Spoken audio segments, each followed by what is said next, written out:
Welcome, everybody, to another episode of GFCC Students Live. I'm so glad you joined us once again. As you probably know, yesterday was Cinco de Mayo. I hope that you enjoyed some tacos. Don't forget to follow us on Instagram, subscribe to us here on YouTube, like us on Facebook, all that stuff. Stay up to date with what we have going on. Here we are, week 8 of GFCC Students Live. We have an awesome special guest here today. We're going to go ahead and take this off as well. Stop messing around here, but I'm so excited about who we have going on, who we have here, and just what we're going to be talking about here in just a little bit. But before we get started, I have a quick video for you to watch.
So tonight, as our guest, we have Jim Quick. As you can see, Jim is serving out at Bond Christian Service Camp. That's where he works. He lives with his family, all that stuff. It's good to have you here, man. How you doing tonight?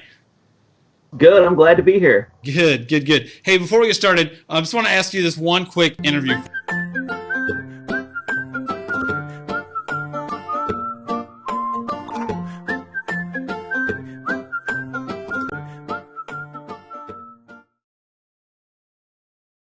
So out of all the birthdays and Christmases that you've had, what has been the best present that you've ever received, basically?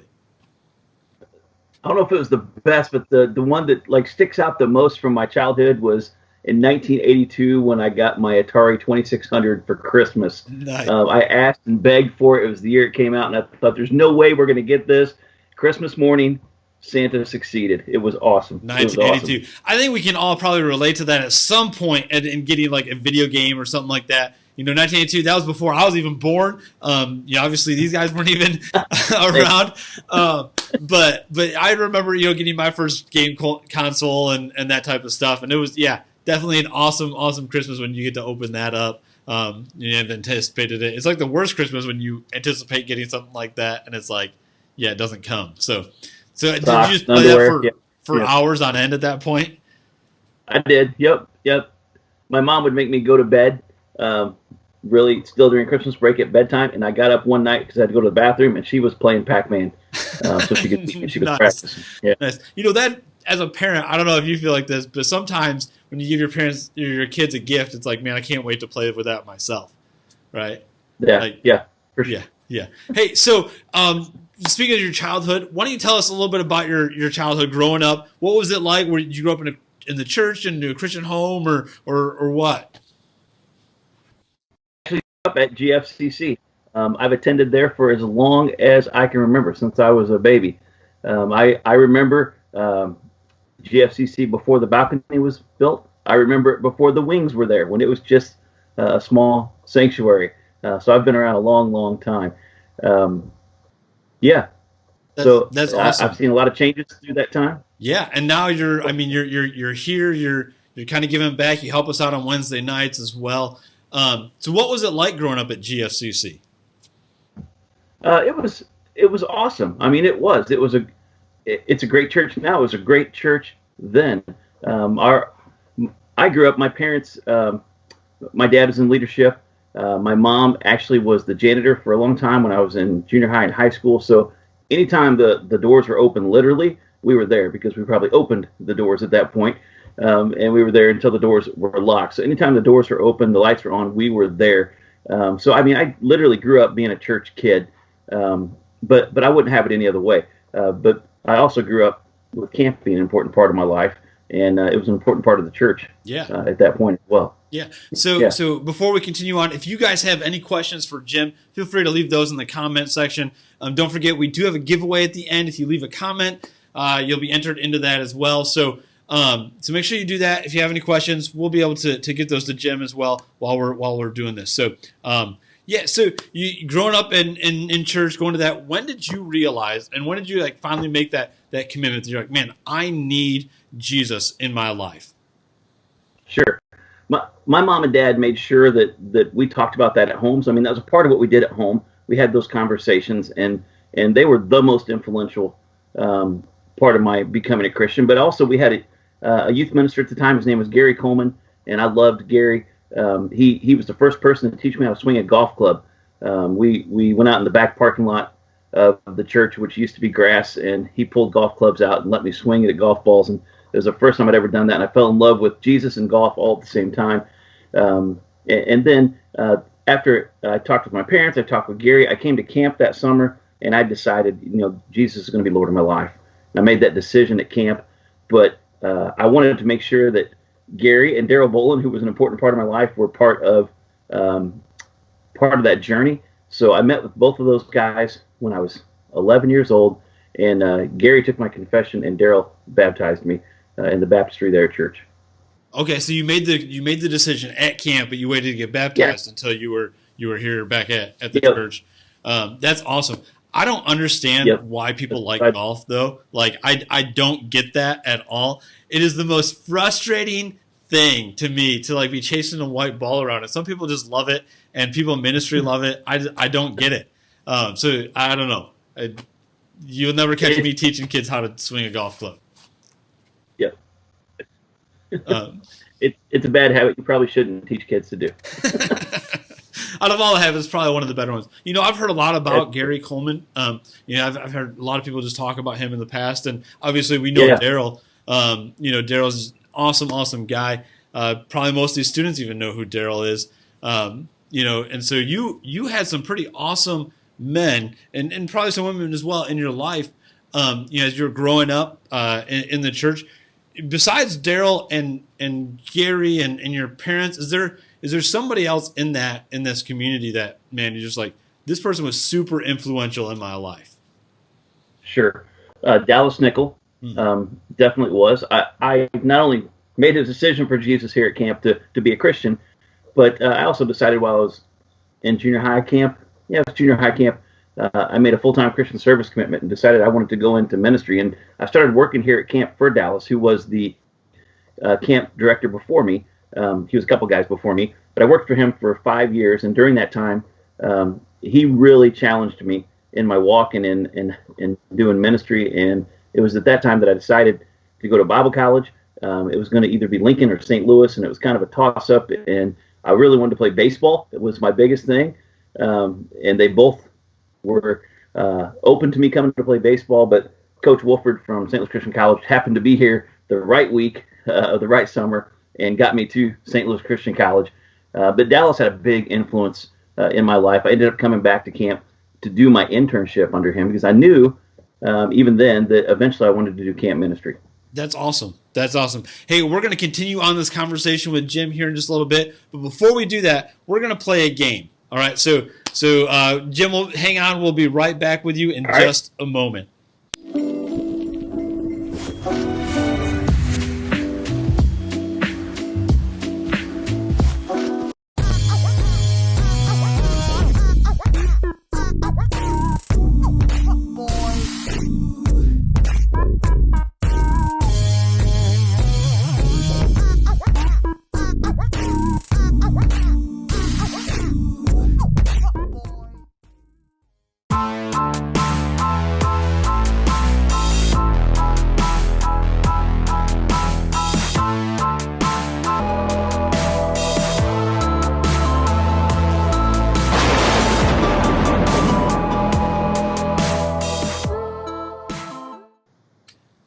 right, so see if you can figure out what this is. We're zoomed in on it.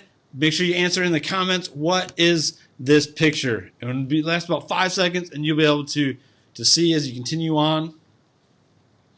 We'll see, it is an iPhone, right? Okay, so that was an easier one, I believe. Now here's another one. They're coming really quick, so make sure that you quickly throw in those answers, all right? What is this?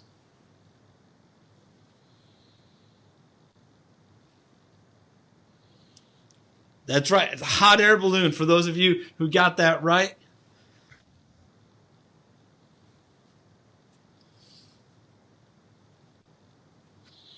Now, what is this one? This one's kind of a creepy looking one.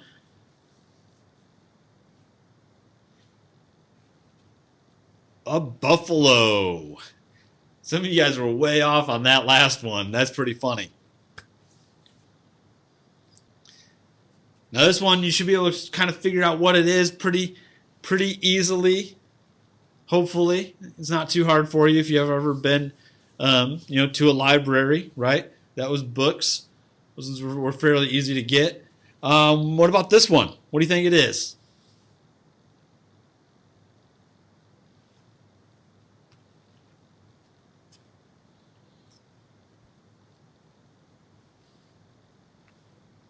That's right. It is Mount Rushmore. I've always wanted to visit Mount Rushmore. I think it's going to be an awesome place to go once I finally get there. What do you think this one is?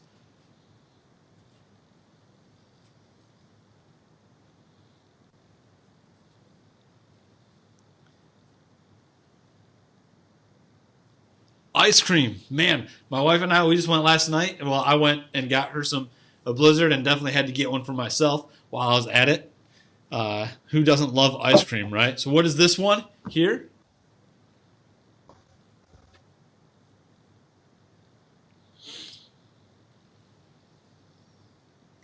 That's right, it's a dog. How many of you guys have a dog?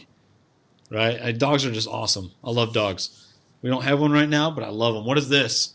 This one might be a little bit trickier.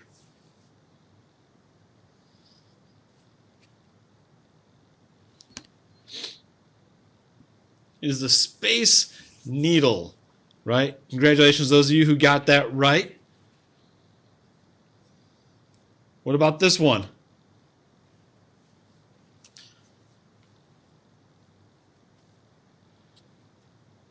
This one is hopefully you can get pretty easily. It's not that hard. That's right. It's a taxi. Congratulations to those of you who got that.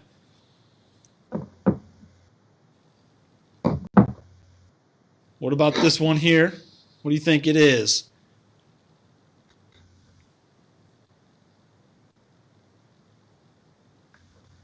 It is a pineapple in a swimming pool. Man, I love pineapple. I love this time of year. Oh. All right. Having some little difficulties there. Here we are. We're back with Jim.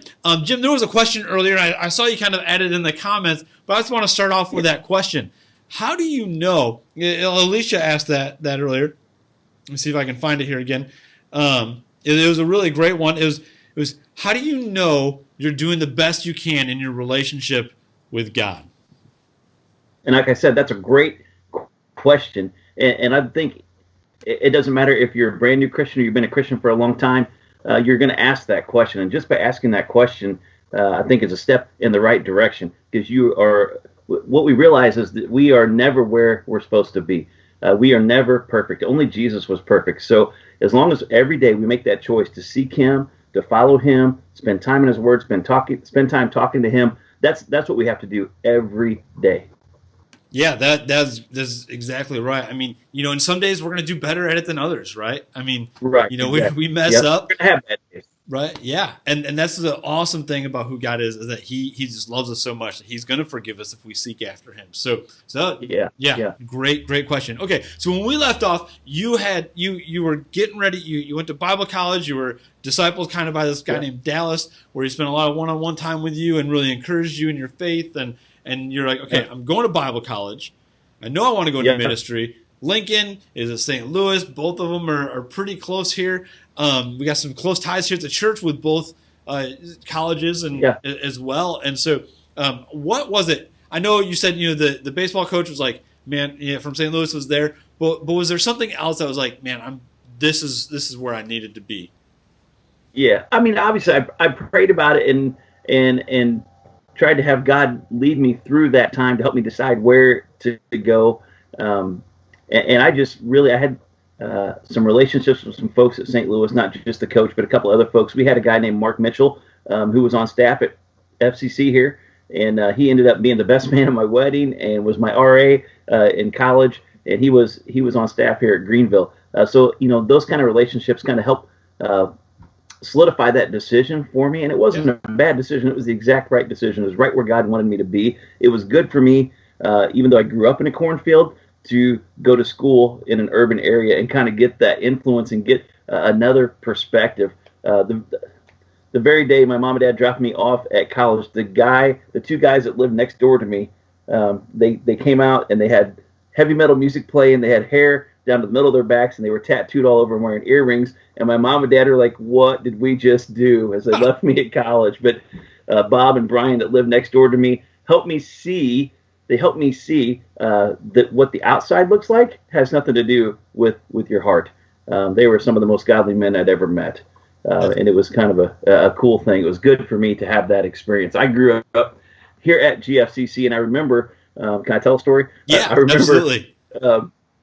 When we had Youth Sunday, kind of like we do now, and we got to serve communion. And one of the things was they were going to let girls serve communion.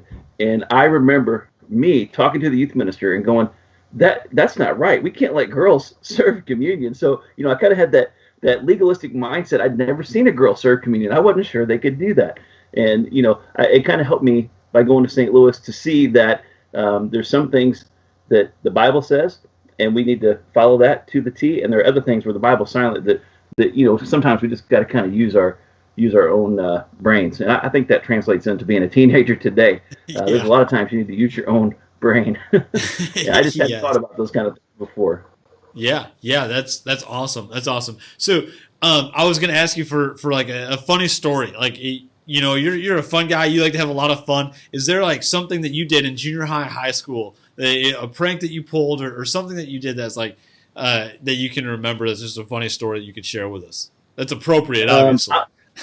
Right. All my stories are appropriate. I'll give a couple of camp stories, just because that's where I live, and that some of my best times growing up were at camp. The boys' dorm and the girls' dorm both used to be like these pole barns. And in fact, the barn at camp, what we call the barn, the red building behind the girls' dorm, is the old girls' dorm. It was a pole barn. The boys' dorm was the same way. And we had these metal army bunks in the dorm. And we had one faculty member who liked to kind of give us a hard time. And so in junior high camp, we got together. We found some ropes. We went back in the barn where at this other shed that used to be the barn, and took some ropes, and we tied him on each side of his bed. We put everything he owned for the week on his bed, and we hoisted it with 2 ropes. It took like 8 junior high boys. We hoisted it all the way up in the top of the boys' dorm, and all his stuff was on it. He could not get it down by himself. He had to get somebody to help him, and nobody would help him. And so we didn't get awesome. For the week. Yeah, it was that great. is awesome. Don't do that during camp this summer. If you go out to camp, don't do that. But that is awesome. I love it. So when you're like, if there's a student here, right? Because we have conversations with students all the time that are considering going into ministry and considering studying, going to Bible college. Right. Right. What would you tell a student if they're even considering going to Bible college for a year or two and do something else, or considering going into ministry? What would you say to them? I would say absolutely explore that option. Even if you determine that, full-time ministry may not be for you, that year or that 2 years that you spend at Bible college can be some of the best times of your life. You're going to meet lifelong friends at Bible college. You may meet your spouse, your husband or wife at Bible college, and there's not a better place really to meet someone than at Bible college who's going to think the way you do and have the same values and morals that you do. It's a great thing. But that base, that knowledge, the Bible knowledge that you get at Bible college is on a whole nother level than what we're able to do on Wednesday night or even in Sunday school. I remember that, and you probably do too, Matt. When we go to Bible college your freshman year, you're sitting in some of those classes going, how have I never heard some of this stuff. Yeah. It just kind of blows your mind, but it does give you a base that will help you, whether you're a teacher, you're a construction worker, whatever you do, or whether you go into ministry. Yeah, absolutely. And I would say I'd piggyback off of that a little bit and say it doesn't matter what you do, you're doing ministry. Like if you follow Jesus, you love Jesus, you're going to be doing ministry in one way or another. And so yeah, having that year or two, that foundation where you can go deeper and you can really learn some more stuff is absolutely a great idea. So I'm so glad to hear you say that. We get camp teams from these colleges out at camp all the time. And so we obviously know camp is going to look a little bit different this year, right? More than a little bit. Let's be honest, it's going to probably look a lot different. If a kid wants to get involved with camp, how do they do that? Like, what can they do to be involved at Bond Camp that's just down the road? Sure. We have programs for every age, every summer. So if they've not been to camp yet, it's not too late to start. This summer, however, it is going to look different. You kind of alluded to that because of what we've got going on with COVID-19. We are not going to be able to start camp in June like we had planned. We have a Plan B, we called it, is on our website. So camp will start with junior high camp on Sunday, July 5th, and we have camps, half-week camps, all the way through the month of July. And then we've also planned some retreats for this fall because we know that even July is not 100% sure at this point. I think it's fair to say that. Yeah. But there's also other opportunities to be involved at camp. Every winter, we put on our website opportunities to work at camp. In the summer, we have paid positions for guys to come and cut grass or be lifeguard or work in the kitchen, and those are great experiences to have. And in addition to that, a lot of our younger weeks need junior high and high school students to come out and be junior faculty and kind of help with those weeks. And there's a great opportunity to come out and spend a few days at camp and kind of give back. If you've been a camper before, give back to some of those younger kids and help them have the same good experience that you've had. And then we'll also have some work days. If you want to come and get dirty, we can always use volunteers as well. Absolutely. So you live at the camp and you're married and you have 4 kids. I had to think there for a second. Yep. Right. So you said, earlier you said you can meet your spouse at Bible college. Where did you and Kara actually meet? Well, technically we met when we were like 3 years old at So it was an arranged marriage? No. No, it was not an arranged marriage, but both of our parents were married at the Old Ripley Church of Christ. So if you all know where Old Ripley's at, it's not that far away. But Kara, her father was a pastor, and she lived way down in Southern Illinois. She lived in Buffalo, New York, and then as a teenager, she lived in St. Louis. So I had never met her outside of when we were together at 3 years old until we went to Bible college. We were freshmen together at St. Louis Christian College. We became good friends, but from the moment I met her, I had plans to be more than friends. She just didn't know it yet. So That's awesome. And your kids, you have 4 awesome kids. I know a couple of them are here with us today already. But for a kid that is considering going to camp, what is like the biggest reason that you would say, hey, this is why you should come out to camp this summer or any summer, really? Sure. The biggest reason to come out to camp is the world is so busy, so loud, so noisy, more so than when I was a kid or even when you were a kid, Matt. There's so many distractions, so many things to do. I get a little notification on my phone about how much screen time I've had each day. At the end of the week, I'm like, holy cow, how was I on my phone that long? Just to come out to camp, to put the electronics aside, to put TV aside, to just put any maybe family or friend issues aside and be able to focus completely and fully on God, on His Word, on worshiping Him, and on growing in your relationship with Him. There's no place like camp to do that. And I would say that you come out to a week of camp and you're getting as much instruction and as much growth as you would in maybe a whole year of Sunday school. Because it's so concentrated and you're out here in the middle of God's beautiful creation, and you're focused on Him fully. And I think it's hard. It's not impossible, but it's hard to do that on a normal everyday life, lifestyle with the normal pressures that we face. Absolutely. And you know, I love CIY. I love doing that stuff. But man, camp has a special place in my heart. I love camp. It's where I Yeah. really, Yeah. kind of really met Jesus, and my life has changed as a result of camp. I worked at a camp just like you're doing, type of stuff. And so, yeah, Yeah. just encourage all of you guys to go to camp this summer at one point or another, or this fall or next summer, whatever it is. Camp can change your life. Like it has the opportunity to be an experience that can change your life forever. Just like it has Yeah. Jim, Yeah. right? Jim told us that earlier, that his life was changed because he went to camp. That's where he accepted Christ as his Savior. He realized, like, man, I have to make this decision of my own, and now he's paying back and doing that for you guys and stuff. So, Jim, just one more last thing. I'd love for you just to share something with these students, the junior high school students, something that you think that they need to hear today during this day and age, with whatever it is. Just go ahead and share that with them. Sure, sure. I think as we've been in this time of quarantine, it's probably easy for us. I know it's been easy for me to just get tunnel vision and to kind of become selfish and make it about me. What I'm not happy about, how this is going to affect me, what I'm going to miss out on. And it's a lot of me. And I caught myself doing that a couple of times during this quarantine. And I think one of the most important things that we can do is be other focused. And that's not just in the quarantine.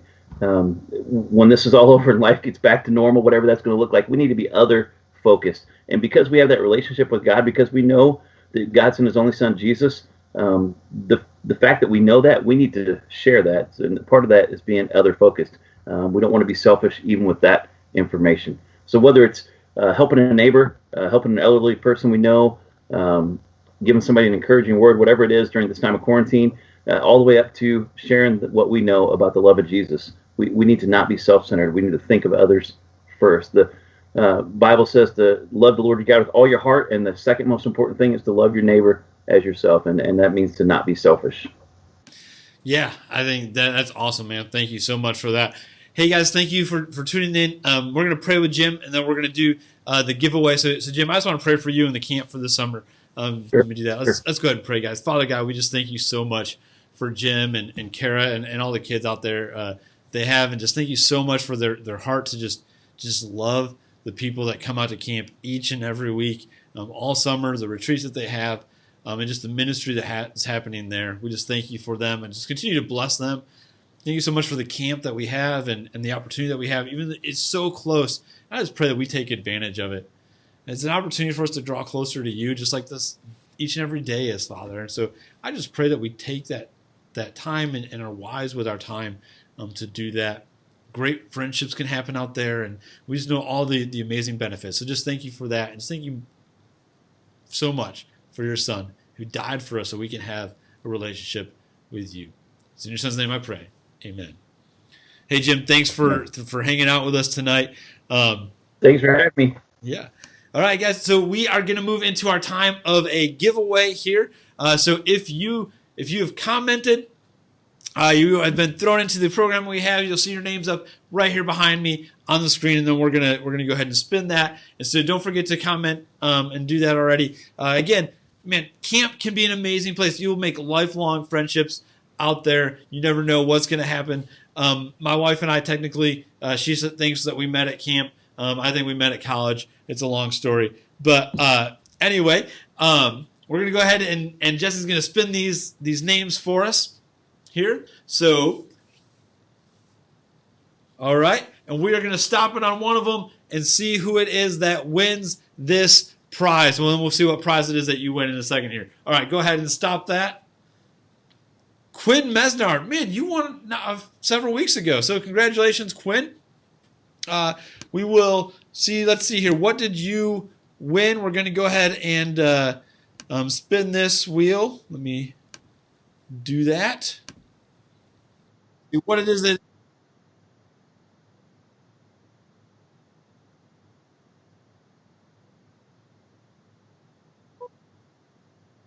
Your favorite candy bar. Hey, Quinn, let me know what your favorite candy bar is, and I will bring that down to you at some point this week. Guys, again, thanks for tuning in. So glad that you did. Don't forget, we're going to be here each and every week, all summer long, Wednesday night, 6:30 p.m. Make sure you log on for that.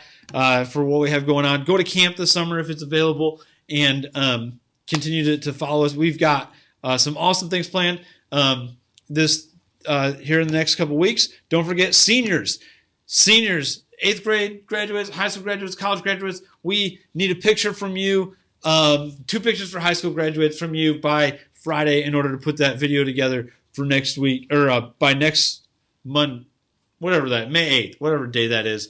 So we can put that video together. We're going to honor you guys during our worship time. Also, we are going to be selling, starting Friday, $5 a piece. We are going to be selling T-shirts here at the church. And so from 10 o'clock till 2 o'clock Friday, you can stop by, pay for the T-shirt. And it's just going to say Hope Changes Everything. There's kids designs, there's adult designs in different colors and things as well. So you don't need to order ahead. Just come at between 10 and 2, and we will sell those to you. All right. And also, one more thing. Next Saturday, not this coming Saturday, but the Saturday after, we're going to have another family game night, church-wide family game night. Last time we had that, we gave away 3 Hope Changes Everything signs. And we also gave away some pizza. So you make sure you join us for that. It was a great time, a lot of fun. I'll be hosting that along with another person. Hopefully will be joining me for that as long as they agree to it. Anyway, hope you guys had a great time tonight. We're so glad that you tuned in. See you next week.